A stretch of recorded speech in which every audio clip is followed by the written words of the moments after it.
என்ன ஷெல்ஃப்ல பாதி புத்தகங்களை காணோம்? பசங்க அடிச்சிடுறாங்களா? திருக்குறள்.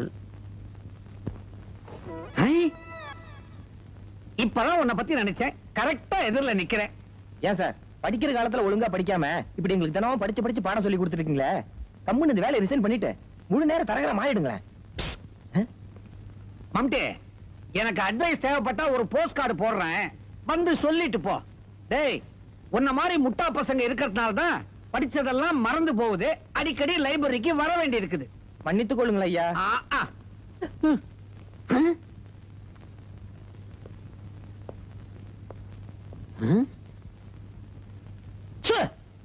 கிளாஸுக்கு வந்தா வாயை வச்சுக்கிட்டு சும்மா இருக்க மாட்டீங்க, லைப்ரரிக்கு வந்தா கையை வச்சுக்கிட்டு சும்மா இருக்க மாட்டீங்க. இந்த மாதிரி பிரச்சனை எல்லாம் தீர்த்து வைக்கத்தான் நான் இருக்கிறேன். வாங்க. சார், இந்த புக்கை நான் தான் முதல்ல எடுத்தேன், அதை என்கிட்ட வாங்கி கொடுங்க. இல்ல சார், புக்கை நான் தான் முதல்ல எடுத்தேன். சார், நான் உங்ககிட்ட கேட்கிறேன், வாங்கி தர முடியுமா முடியாதா? நான் உங்ககிட்ட சொல்றேன், தர முடியாது. நீங்க எல்லாம் லைப்ரரிக்கே வர்றதில்ல, வந்தா ஏதாவது ஒரு பிரச்சனை. ஒரு புஸ்தகத்தை பிச்சு ஆளுக்கு பாதி பாதியாவா கொடுக்க முடியும்? இப்படி செஞ்சா என்ன? பேசாம பூவா தலையா போட்டு பாப்போமா? இருக்குதா? ஒரு ரூபா பேன் இருக்கு சார். என்னம்மா சாந்தி, பூவா தலையா? என்ன யோசிச்சுக்கிட்டு இருக்க? நினைச்சாலும் எரிச்சலா வருது சார். அந்த புக் அங்கேயே இருக்கட்டும். நீங்க ஏன் சார் இதுல தலையிட்டீங்க? பாருங்க, அவ கோச்சிட்டு போறா. போங்க சார், போய் சமாதானப்படுத்துங்க. கிழிஞ்சது போ. ஏதோ காலேஜ்ல சம்பளம் பத்தலையேன்னு சைடுல புரோக்கர் தொழில் பண்ணிக்கிட்டு இருக்கிறேன். போற போக்க பார்த்தா கையில கூஜாவும் வெத்தலை பொட்டி கொடுத்துருவீங்க போல இருக்க. ஐயோ ஐயோ, இந்த டேபிளை சுத்தி என்னெல்லாம் நடந்துகிட்டு இருக்கு. எரும மாதிரி எவ்வளவு நிம்மதியா தூங்குறான். வாயில ஜொல்லு வேற. சாந்தி, குட் மார்னிங். இவா பாத்தியா? ஸ்டூபிட். அப்பாடா, இப்பதான் நிம்மதி. இவா, ஏய், சாந்தி என்ன கோச்சிட்டு போறா? எல்லாம் இந்த தமிழ் வாதியாரால அந்த வேணாதான். அட ஏன்பா புலம்புற? அது ஒண்ணு இல்லப்பா, லைப்ரரியில இவனு சாந்தியும் ஒரே புஸ்தகம் வேணும்னு ஆளுக்கு ஒரு சைடா பிச்சுக்கிட்டு இருந்தாங்க. நான் குறுக்க குபீர்னு பாஞ்சு ஒரு ரூபா நாணயத்தை தூக்கி போட்டு பூவா தலையா பார்த்து எடுத்துக்கங்க. அவ கோச்சிக்கிட்டு போயிட்டா. ஐயோ, சாந்திக்கு ஒரு ரூபா காயினா அலர்ஜி ஆச்சே. ஏன் சார், கிளாஸ்ல தான் பாடம் எடுத்து எங்களை படாத பாடுபடுத்துறீங்க. முன்ன பின்ன தெரியாத விஷயம் நீங்க ஏன் sir தலையிடுறீங்க? Don't worry, I am a matchmaker. அப்படின்னா ஐ மேக் மேட்சஸ். சொந்த ஒரு சிவகாசிய முண்டா, அந்த மேட்சஸ் இல்லடா, ஜோடி பொருத்தம் பார்த்து சேர்த்து வைக்கிற கல்யாண தரகர். கவலையை விடுங்க, சாந்திய நான் சாந்தப்படுத்துறேன். ஏய், ஊரை போக்க பார்த்தா உடனே செட் பண்ணுவார் போல இருக்கு. சார், நம்ம பக்கம் ஒண்ணு தள்ளி விடுங்க. சாந்தி, ஒரு ரூபாய் காயின் இருந்தா கூட ஒரு போன் பண்ணோம். சாந்தி கிட்ட இருக்காதுரி, சிவா கிட்ட தான் இருக்கும். சாந்தி, கோமா இருக்கிறியா? இப்ப நான் தமிழ் வாத்தியாரா வரல, தரகரா வந்திருக்கிறேன். 2 பேர் சேர்ந்து ஒரு புத்தகத்தை எடுக்க முடியாது, ஆனா 2 பேர் சேர்ந்து படிக்கலாம். நான் வாழ்க்கைங்கிற புத்தகத்தை சொல்றேன். ரொம்ப இருக்கிறீங்க சார். பரவாயில்ல, நீயும் சிவாவும் ஒன்னா சேர்ந்து வாழ்க்கைங்கிற புத்தகத்தை படிக்கணும்னு நான் ரொம்ப பிரியப்படுறேன். நீ சரின்னு சொன்னேன்னா நல்ல முகூர்த்தத்துக்கு ஏற்பாடு பண்றேன். என்ன திடீர்னு எல்லாரும் சோகமாயிட்டீங்க? உங்களுக்கும் ஜோடி கைவசம் வச்சிருக்கிறேன். எனக்கு இந்த சாமுத்திரிகா லட்சணம் தெரியும். உங்களுக்கு ஏத்த பையனா பாக்குறேன். சார், எங்களுக்கும் சாமுத்திரிகா லட்சணம் தெரியும். எங்களுக்கு ஏத்த ஜோடி நீங்க தான். நம்ம வாங்கணும்னு ஹவுஸ்ஃபுல் 8, 9, 10. நம்ம 5 பேர் தான் இருக்கோம். எதுக்குடா 10 டிக்கெட் வேணும்? வழக்கமா நான் பொண்ணுங்க கூட தான் சினிமா பார்க்க வருவேன். போனா போட்டுன்னு இன்னைக்கு நான் உங்க கூட வந்திருக்கேன். நான் எப்பவுமே எக்ஸ்ட்ரா டிக்கெட் வாங்கி வச்சிருப்பேன். பொண்ணுங்க டிக்கெட் கேட்டு வரும், அதுங்க டிக்கெட் கொடுப்பேன். அதுங்க பக்கத்துல உட்காந்துப்பேன். அதுங்க படம் பார்க்க நானு அருமையான ஐடியாடா. தட் இஸ் மாலி ஸ்டைல். சார், எக்ஸ்ட்ரா டிக்கெட் இருக்கா? எக்ஸ்ட்ரா டிக்கெட் இருக்கு, ஆனா ஆம்பளை கொடுக்கறது இல்ல. சரியான பொம்பளை பொறிக்கீங்க. இருந்துட்டு போறோமே. சார், எக்ஸ்ட்ரா டிக்கெட் இருக்கா? எக்ஸ்ட்ரா டிக்கெட் இருக்கு, பட் ஒன்லி ஃபார் அழகான பெண்கள். ஏன் உன் மூஞ்சி எனக்கு கண்ணாடியில் பார்த்ததே இல்லையா? வாடி போலாம். என்ன பாயில இருந்து இப்படி பேசிட்டு போகுது? நமக்கெல்லாம் ராசி இல்லடா, அழகான பொண்ணுங்களா வரமாட்டாங்க. ஏன்டா என்னையும் சேர்த்துக்கிற? ஆண்டவன் கருணை கட்டிட்டான்டா. அங்க பாடுறா, வானவில் மாதிரி வரிசையா கிளவங்க வருது. மாங்காய பறிக்க போய் மாம்பழமே கிடைக்க போகுது. மாலி, எனக்கு ஒரு சந்தேகம். அவங்க ஏற்கனவே டிக்கெட் ரிசர்வ் பண்ணிருந்தா? ச்சே, வாய முடுறா. மூஞ்ச பாரு, உடஞ்ச முட்டை மாதிரி. ஆண்டவன் பக்தர்கள் அந்த அளவுக்கு சோதிக்க மாட்டான்டா, சோதிக்கவே மாட்டான். சீக்கிரம் வாங்கப்பா, டைம் ஆயிடுச்சுல. ஐயோ, அங்கேயே 5 இங்கேயே 5. அசத்துங்கடா. துடிக்கிட்டு பூஜம். ஜெயிப்பது நிஜம். தக்கிட தக்க திமித்தோம், தக்கிட தக்க திமித்தோம். டிக்கெட் விக்ரம். பிளாக்ல டிக்கெட் கிடைக்குதான்னு பார்க்கலாம். ஹலோ, டிக்கெட் வேணுமா? இந்த தொழில எப்ப ஆரம்பிச்சீங்க? என்ன இப்படி இன்சல்ட் பண்றிய? என் ஃப்ரெண்ட்ஸ் 10 பேர் வராங்கன்னு டிக்கெட் வாங்கினேன். 5 பேர் தான் வந்திருக்காங்க. 5 டிக்கெட் வேஸ்டா போகுது. உங்களுக்கு கொடுக்கலான்னு பார்த்தா இப்படி கேக்குறிய. நீங்க தாங்க மாலி. இது நம்ம ஆளு. சென்டர் சீட், நடு சென்டர், குட் வியூ. ஓ ஹாய். 100 ரூபாய்க்கு சில்லறை இல்லையே. உங்ககிட்ட இருக்காதுன்னு எனக்கு தெரியும். உள்ளவன் தரேன். மூவியா? ஹாய். காத்துட்டு இருந்த போல இருக்கு. ஏய், அவங்க லிஃப்ட்ல போறாங்க. நீ லிஃப்ட்ல போய் சாந்தி செட் பண்ணு. ஏய், நாங்க நம்ம உள்ள போய் செட் பண்ணலாம்டா. அவசரம். காசு கொடுக்காம டிக்கெட் வாங்கிக்கலாம்.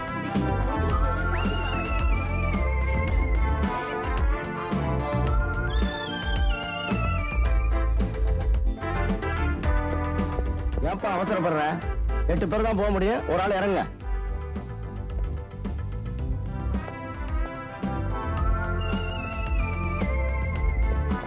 சரியான நோட் கட் கொடுத்தடி. என்ன சாந்தி விட்டுட்டு போயிட்டாளா? இதுக்கெல்லாம் கவலைப்படாதடா. லிஃப்ட்ல 2 நிமிஷம், இது சிற்றின்பம். அங்க 2 மணி நேரம், அது பேரின்பம். பேரின்பத்தை அனுபவிக்கணும் பெரியவங்களே சொல்லியிருக்காங்க. ஆமா, சீட் நம்பர் பாத்தீங்களாடி? 2, 4, 6, 8, 10. என்னடி எல்லா டிக்கெட்டும் ஒரு நம்பர் விட்டு ஒரு நம்பர் இருக்கு? இதுல ஏதோ பிளான் இருக்கு. நம்ம பக்கத்துல உட்கார்ந்து படம் பார்க்கற பிளான் போல இருக்குடி.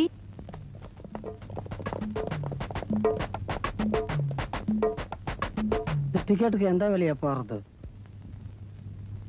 யார் பக்கத்துல யார் உட்கார்ந்து படம் பார்க்கறதுன்னு நான் முடிவு பண்ணிட்டேன்.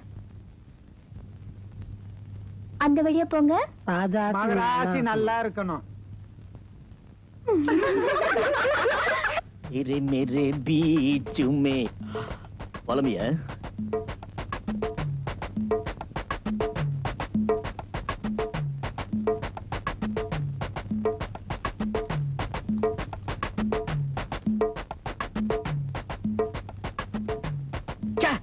இருட்டுல யாரா மூஞ்ச பார்க்க போறாங்க? கைக்கு போடுறா.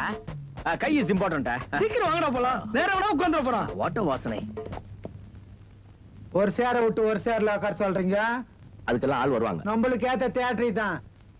ஏன்பா? 100 ரூபா இருக்கு. பசங்க என்ன கேக்குறோம் எல்லாத்தையும் கொடுத்துரு. சிவா 100 ரூபா கொடுத்துருக்கேன். மீதி சில்லறைய சாந்தி கிட்ட அட்ஜஸ்ட் பண்ணி கொடுத்துரு.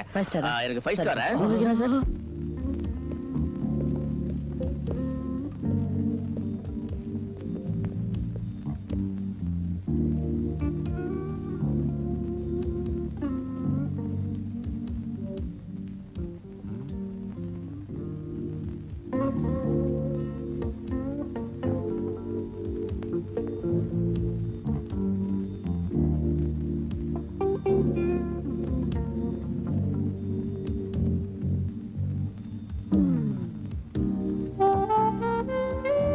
டார்லிங், நீ பக்கத்துல இருக்கும்போது எனக்கு சாக்லேட் கூட கசக்குது. ஜெயந்தி, நான் கண்ணாடி போட்டு இருக்கிறதுனால எங்க நீ என்ன காதலிக்க மாட்டியோன்னு நினைச்சேன். ஓ, உனக்கு ஃப்ரூட்டின்னா ரொம்ப பிடிக்கணும் எனக்கு நல்லாவே தெரியும். இந்தா சாப்பிடு.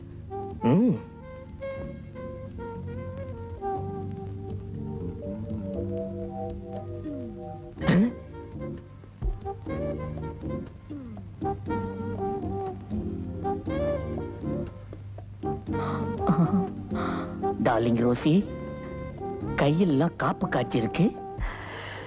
எனக்கு இப்ப படமும் தெரியல, நீயும் தெரியல. ஆனா இவ்வளவு இருட்டிலையும் நீ எவ்வளவு அழகா இருக்க. இந்த ஐஸ்கிரீம் சாப்பிடுறா கண்ணா. சுச்சு. என்ன முட்டிக்கு மேல சொரசொரப்பா இருக்கு? ஏய் ரோசி, நீ சின்ன குழந்தையா இருக்கிறப்போ தார் ரோட்ல தவந்தியா? மோசம். பாட்டு வரப்போகுது. உங்க அக்கா நடத்திருக்காங்க பாருங்க. உங்க அக்கா ஒரு நடிகைய.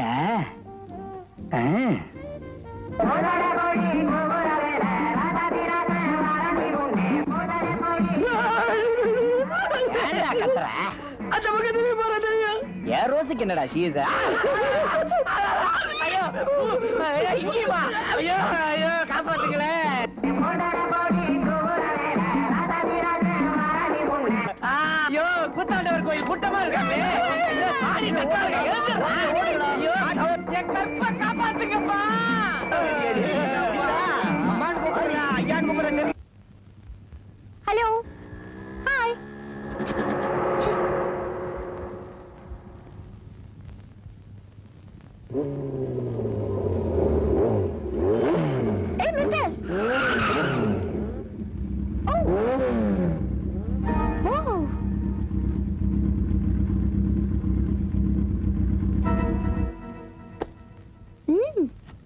என் தொழில காரியம் முடிஞ்ச உடனே பேரம் பேசுற ஆம்பளைங்களை தான் பார்த்திருக்கேன்.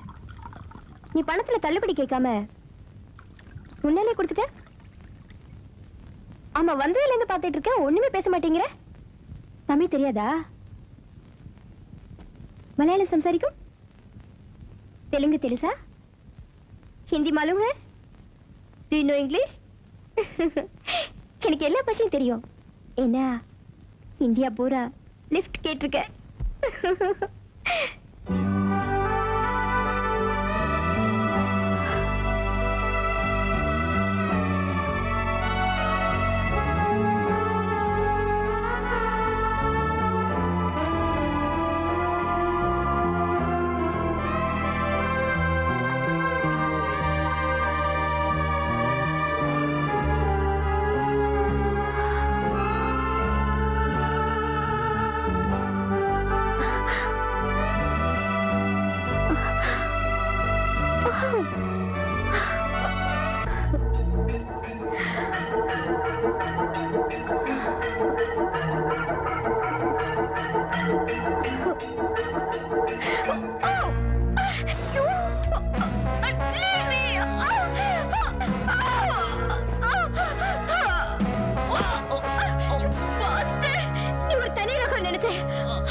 என்னப்பா வகுப்புல பாதி பேரை காணோம்?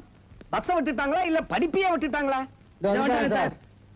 ஆமா ஜெயந்தி, வீட்டுல அம்மா சௌக்கியமா? அப்பா இன்னும் வரலையே ஊர்ல இருந்து? நானும் வந்துட்டேன் சார். நினைச்சேன் பொண்ணுங்க முன்னால போகும்போதே பின்னால கண்டிப்பா நீ வருவேன்னு. வா. Good morning sir. வாங்க வாங்க வாங்க வாங்க வாங்க உட்காருங்க. ஒரு நிமிஷம், இங்க படிக்க தானே வந்திருக்கிற? யா, பார்த்தா பீச்சில் சோன் பப்படி விக்கிற மாதிரி இருக்கிற.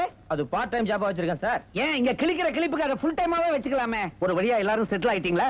பாடத்தை ஆரம்பிக்கலாமா? இன்னைக்கு நான் நடத்த போற பாடம் இருக்கே, அது உங்களை பொறுத்த வரைக்கும் ரொம்ப அலட்சியமான ஒரு விஷயம். நான் நடத்துற பாடம் எல்லாமே உங்களுக்கு அலட்சியம் தான். இருந்தாலும் இது ரொம்ப ரொம்ப அலட்சியமான ஒரு விஷயம். இலக்கியங்கள்ல இத பத்தி வர்ணிக்காத புலவர்களே இல்லைன்னு சொல்லலாம். நான் எதை பத்தி சொல்றேன்னு புரியுதா? மாலி, நீ சொல்லு பாப்போம். கொஞ்சம் யோசிச்சு சொல்லுப்பா. நீ கூட அடிக்கடி இந்த வார்த்தையை உபயோகிப்பியே. அடிக்கடி உபயோகிக்கிற வார்த்தை மாமு மச்சி. இலக்கியங்கள்ல மாமு மச்சிய பத்தி எந்த புலவரும் வர்ணிச்சதே இல்ல. உன்னை போய் கேட்டான் பாரு. உட்காரு பக்கி. நான் சொல்றேன் சார். எங்க சொல்லு பாப்போம். நான் எதை பத்தி பாடம் சொல்லி தரப்போறேன்? முடிய பத்தி. நீ கூட சரியா சொல்லிட்ட. எப்படி இவ்வளவு கரெக்டா பதில் சொன்ன? எங்க அப்பா ஒரு அரசியல்வாதி சார். அவர் அடிக்கடி இந்த வார்த்தையை தான் உபயோகிப்பாரு. அதனால்தான். போதும் உட்காரு. இலக்கியங்கள்ல தலைவியுடைய கூந்தலை பத்தி வர்ணிக்காத தலைவனே இல்லைங்களாம். புலவர்கள் தலைவியுடைய கூந்தலை கார்மேகத்துக்கு ஒப்பிடுறாங்க. தலைவி நடந்து போறப்போ வானத்துல போற கருப்பு மேக கூட்டங்கள் மாதிரி இருக்கான். பாண்டிய மன்னனுக்கு பெண்களுடைய கூந்தலுக்கு இயற்கையாகவே மனம் உண்டான ஒரு சந்தேகம் வந்துடுச்சு. அதை விளக்கறதுக்காக சிவபெருமானே நேர்ல வந்து பாட்டு எழுதி கொடுத்தாராம். சார், நீங்க சொல்றது சிவாஜி கணேசன் நடிச்ச திருவிளையாடல் படத்துக்கு கலமா இருக்கு. முண்டோ, நாம பாடத்தை பத்தி பேசிக்கிட்டு இருக்கிறோம், படத்தை பத்தி இல்ல. திருவிளையாடல சிவாஜி கணேச புராண கதையை தான் படமா எடுத்திருக்கிறாங்க. உட்காரு. மாதவியுடைய கூந்தல் யாழ் மாதிரி இருந்ததா கோவலன் சொல்லி இருக்கிறான். மாதவியுடைய கூந்தல் அசையும் போது அதுல இருந்து நாதம் வந்ததா கோவலன் கற்பனை பண்ணி பார்த்திருக்கிறான்.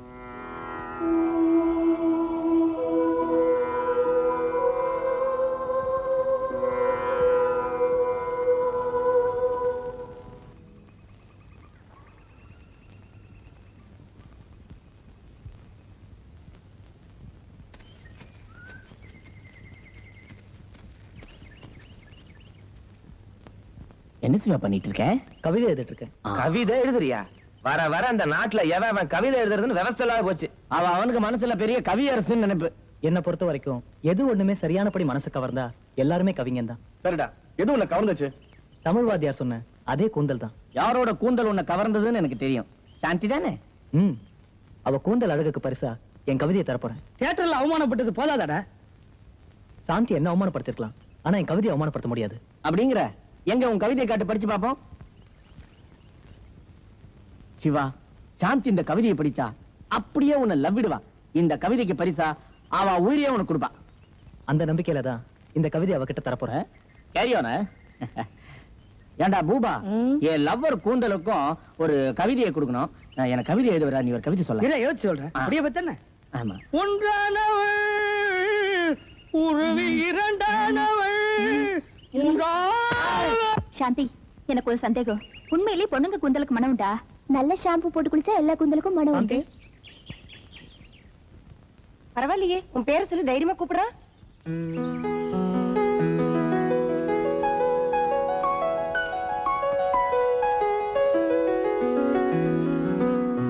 இந்த புக்கை நான் படிச்சிட்டேன். இவ்வளவு சீக்கிரம் படிச்சாச்சா? படம் பார்க்க எடுத்துட்டு போனீங்க? ஆமா, நீங்களாவது நல்லா படிங்க.